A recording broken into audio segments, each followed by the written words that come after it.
Imagine waking up in the middle of the night and hearing your own daughter, your flesh and blood, planning to get rid of you. That's exactly what happened to me. And by sunrise, I was gone. Hi everyone, my name is Margaret. I'm 64 years old. A retired schoolteacher from Oregon, USA. And what I'm about to share is something no parent should ever experience. For years, I believed I'd raised a kind and loving daughter. Emily. She was my everything. My reason to smile after losing my husband to cancer 5 years ago. When she married Jason, I welcomed him like my own son. I even sold my house and moved into their big new home, thinking we'd live together as a happy family. But that night, everything changed. It was around 1:30 a.m. I woke up thirsty and quietly stepped out of my room to grab some water. As I passed the living room, I heard faint voices. Emily and Jason, they were whispering, but I caught my name. At first, I thought they were just discussing me being forgetful or clumsy, like usual. But then Jason said something that made my heart freeze. "We can't keep her here, Emily. She's in the way. It's time to get rid of her." Emily didn't argue. She just sighed. "I know, but we can't do anything drastic. Maybe a nursing home, or something permanent, if it comes to that." I stood frozen, my hand shaking. The glass I held almost slipped. Something permanent. What did that mean? Were they really talking about me like a burden, or worse, planning something evil? I stepped back silently, heart pounding so loud it felt like they could hear it. I returned to my room and locked the door. I didn't sleep that night. Every sound, every creak of the floor, felt like danger. By morning, I had made a decision. I would disappear before they could make me disappear. But before leaving, I had to make sure I knew why. I needed answers. So I quietly took out my old iPhone and placed it near the living room. The next night, on record, if they were planning something, I'd catch it. That was the start of everything. Because what I discovered on that recording shattered everything I believed about my daughter. When I pressed play the next morning, I thought maybe I'd misheard everything, but what I heard instead destroyed me. I barely slept that night. Every tick of the clock sounded louder than thunder in my quiet room. I just kept staring at the ceiling, wondering, why would my daughter ever want to get rid of me? As soon as the first ray of sunlight came through the curtains, I grabbed my phone. My hands trembled as I opened the recording app. The file was 47 minutes long. I took a deep breath and pressed play. At first, I heard soft clinking cups, dishes, the sound of Jason pacing. Then, his cold voice. "She's too nosy. Emily, she's been asking too many questions about the accounts. We can't afford for her to mess things up." "Accounts," I whispered to myself. Then Emily replied, her tone sharp and annoyed. "Well, maybe she shouldn't have moved in here in the first place. I told her to sell her house, and now she's acting like this is her home." My heart dropped. I realized she was talking about the money from my old house. I had sold it and given the proceeds, $230, to help her and Jason buy this new one. It was supposed to be our family home. Jason laughed, a cold, cruel sound that sent shivers through me. Greater than, "We've got what we needed. Once she's out of the picture, no one will question where the rest of the money went." I paused the recording. My throat tightened. Out of the picture. What did he mean by that? I pressed play again. Emily whispered something I'll never forget. "I don't want anything to happen to her. But maybe if she left suddenly, no one would look too deep." Jason, "Exactly. I've got a guy who can take care of everything. Make it look like she just wandered off. She's old, forgetful. People will believe it." That's when I stopped breathing. I felt the air leave my lungs as tears rolled down my cheeks. My daughter, the little girl I used to sing lullabies to, was part of a plan to erase me. I wanted to scream. I wanted to confront them both right there, but fear held me back. What if they were serious? What if, by facing them, I gave them the chance to act sooner? No, I had to think smart. I had to vanish on my terms. That day, I played my part perfectly. I smiled at breakfast, pretended nothing was wrong, even laughed when Jason cracked one of his awful jokes. Emily didn't notice the tremor in my hands as I poured my tea. Inside, though I was planning. By evening, I had packed a small suitcase, just a few clothes, my documents, and the USB copy of that recording. I used my pension card to buy a one-way bus ticket to Seattle, far enough that they'd never find me. Before leaving, I looked around one last time, the photos on the wall, the chair where my late husband used to sit when he visited their house, the smile on Emily's face in those frames. It all felt like lies now. I slipped out quietly at 2 a.m., the same hour I'd heard them whispering nights before. The streets were silent, the sky black, but as the bus pulled away, I made a promise to myself. They won't get away with this. I'll make sure the truth comes out. I just didn't know that what awaited me in Seattle would uncover an even darker secret behind their plan. I thought leaving would bring me peace. But sometimes, running away only brings you closer to the truth. When I got to Seattle, I checked into a small roadside motel. It was cheap, quiet, and no one asked questions, exactly what I needed. For the first time in days, I locked the door and finally allowed myself to cry. I missed my home. I missed the daughter I thought I had. And I missed my late husband, who used to tell me, "Maggie, never let anyone make you feel small, not even family." Those words echoed in my mind as I stared at the USB drive in my hand, the one holding the recording. It was my only proof, but I needed more if I wanted justice. So the next morning, I went to a small bank branch downtown. I told the manager, a polite middle-aged man named Mr. Franklin, that I needed to check the balance of my old joint account, the one Emily helped me manage when I sold my house. He pulled up my records, frowned, and then looked at me carefully. "Mrs. Holloway, did you authorize several wire transfers to an offshore account last month?" My stomach twisted. Offshore account? No, I didn't. He turned his screen toward me. There it was, 3 transfers, each for $50,000. Sent to an account under Jason's company name. Except, Jason didn't own a company. That's when it hit me. This wasn't about me being a burden. This was about money. They had stolen from me, and were trying to make sure I disappeared before anyone could trace it. I felt my knees weaken. Mr. Franklin helped me sit down. "Mrs. Holloway," he said softly, "you should probably talk to the police. Or a lawyer." But I shook my head. I couldn't risk calling attention yet. Emily and Jason would panic and maybe run. Instead, I decided to gather more evidence quietly. Over the next few days, I stayed in Seattle, using an old laptop from a pawn shop to trace Jason's supposed business. The more I looked, the darker it got. Fake real estate deals, stolen identities, and money laundering through multiple fake LLCs. I realized he wasn't just scamming me, he'd been conning others too. One night, while searching online, I received a message on a forum for victims of financial scams. The sender's name was David Reynolds. "Are you related to Jason Cooper?" he wrote. "If yes, we need to talk. I think I know what he's done." I hesitated but agreed to meet in a public cafe the next day. David was in his early 40s, tired looking but kind. When I told him my story, he sighed deeply. "You're not the first," he said. "Jason ran a fake investment firm. He scammed my father out of his retirement savings. Your house money probably went into that same pool." He pulled out a folder filled with printouts, bank records, and even a few photographs. In one of them, Jason was seen with another woman, much younger, standing outside a luxury condo. I felt my heart break again. He wasn't just a liar and a thief, he was cheating on Emily, too. David leaned forward. "If we work together, we can expose him.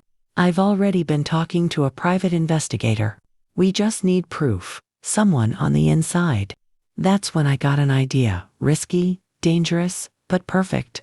I would go back home, not as the scared old woman who ran away, But as someone ready to destroy their perfect little world, I smiled for the first time in weeks. "All right," I said to David.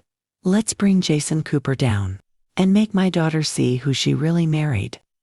As I boarded the return bus that evening, I knew this was no longer about revenge. It was about justice. But what I didn't know yet was that Emily wasn't as innocent as I still hoped. Thought I was ready to face them, but nothing could have prepared me for the look in my daughter's eyes when I walked through that door. After nearly 2 weeks away, I returned quietly to our small town in Oregon. I didn't go straight home. Instead, I stayed in a motel near the edge of town and called David, my new ally in this fight. We agreed that I'd act normal, pretend like nothing happened, while he and his private investigator gathered evidence. Our goal was simple: catch Jason and Emily discussing the fraud or planning to harm me again. That night, I put on my old beige coat, tied my gray hair back, and took a deep breath before walking to the house I used to call home.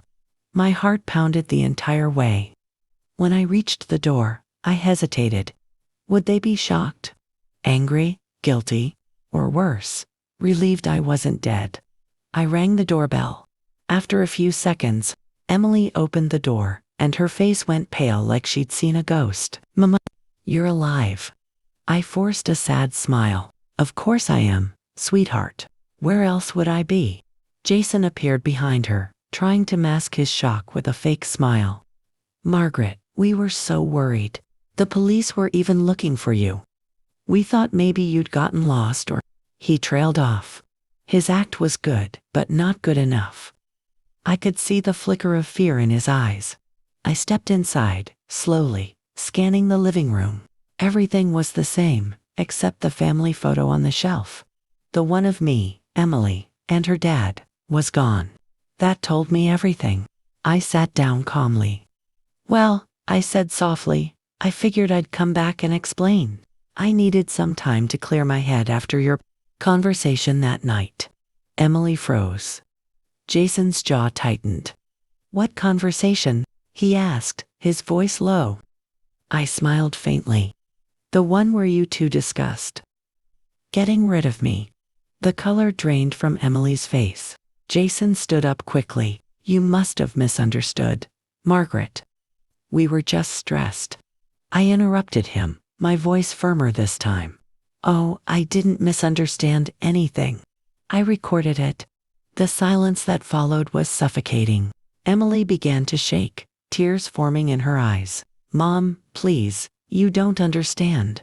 "No, Emily, I understand perfectly. You were protecting him. The man who used you, who stole from me, and from others." Jason glared at me. "You have no proof that'll hold up. Even if you go to the police, no one will believe a senile old woman who ran away." I looked him straight in the eye. "You're right. If I went alone." Just then, my phone buzzed on the table. I answered it on speaker. David's voice came through clearly. "Everything's ready. We've got the account records, the witness statements, and your fake business files, Mr. Cooper." Jason's face twisted in panic. He lunged for my phone, but Emily stepped between us. "Stop it, Jason," she shouted. "Is it true? Did you really steal from my mother?" Jason turned on her, eyes full of rage. "You were part of it too. Don't act innocent now." Emily backed away, horrified. "I thought you just wanted her out of the house, not dead." That's when everything became clear. Emily hadn't planned the murder, but she had turned a blind eye until now. Jason stormed toward the door. "You'll regret this, old woman," he spat, slamming it behind him. I sank into the couch, trembling. Emily knelt beside me, sobbing. "Mom, I'm sorry. I was stupid. I loved him, and I didn't see what he really was." I looked at her for a long moment. "You nearly lost your mother for him." She nodded, tears falling down her face. "Please, let me make it right." I took her hand gently. "You'll get that chance in court." Because by morning, David's investigator had already turned all the evidence over to the authorities. Jason Cooper was no longer just a liar. He was a wanted criminal. But the story wasn't over yet. Because just when I thought I was finally safe, I received a letter, one that proved Jason wasn't done with me. I thought it was all over. Jason was gone, the police had everything, but evil doesn't give up that easily. It had been 2 days since the confrontation. Jason had fled, and Emily was finally cooperating with Detective Harris, the officer in charge of the case.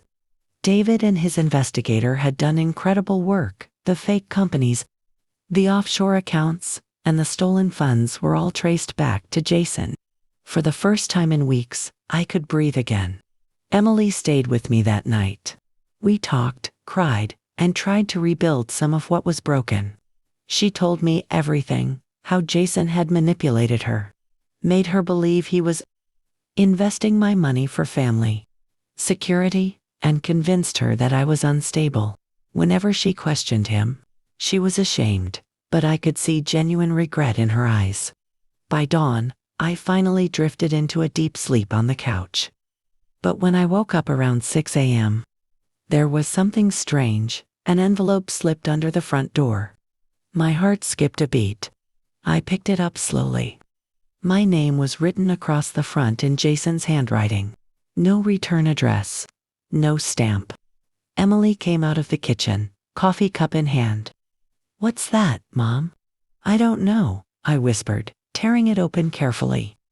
Inside was a single sheet of paper with a short, chilling message. "You think you won? I don't go down easy. You took my money, so I'll take something from you. See you soon, Maggie." I felt the blood drain from my face. Emily grabbed the letter and gasped. He was here. He came to the house. That realization hit me like ice water. Jason had been close enough to slip that letter under the door while we slept. I immediately called Detective Harris. Within minutes, 2 patrol cars arrived. They checked the perimeter and found tire marks near the end of the driveway. Recent ones. The detective looked grim. He's desperate. Men like Jason get dangerous when they start losing control. They put us under temporary police protection. But I knew Jason. He was too cunning to be caught easily. That night, as the officers patrolled outside, I sat by the window, staring at the letter again. I wasn't scared anymore. I was angry. I whispered to myself, "You want to see me, Jason? Fine, I'll make sure when you do, you're behind bars." I decided to bait him. With David's help, we arranged a plan we'd make Jason believe Emily and I had access to the remaining money he hid in one of his shell accounts. We posted subtle hints online through fake accounts he still monitored. And sure enough, 2 nights later, it worked. At 2:45 a.m., a motion sensor camera outside the house caught movement. A man, wearing a hoodie, creeping toward the back door. "Jason." I stayed perfectly still in the living room, pretending to be asleep in the recliner. Emily was upstairs with her phone, ready to alert the police at my signal. I heard the faint creak of the floorboards. My heart raced, but my face stayed calm. I wanted him to see what he thought was an easy target before it all ended. He stepped into the room, whispering, "Told you I'd see you soon, Maggie." But before he could take another step, the red and blue lights flashed through the window. Police burst in, shouting, "Hands up." Jason froze. He tried to run, but 2 officers tackled him before he reached the door. The whole house filled with chaos, shouting, handcuffs snapping shut, the cold truth echoing in the air. Emily ran down the stairs, trembling. Greater than, "It's over, Mom. It's finally over." I looked at Jason as they dragged him outside. For the first time, he looked small, like a man who had lost everything he built on lies. I stood up, my voice calm but firm. "Greater than. You didn't lose to me, Jason. You lost to the truth." He glared at me one last time before the car door slammed shut. But even as the sirens faded away, I knew healing wouldn't come overnight.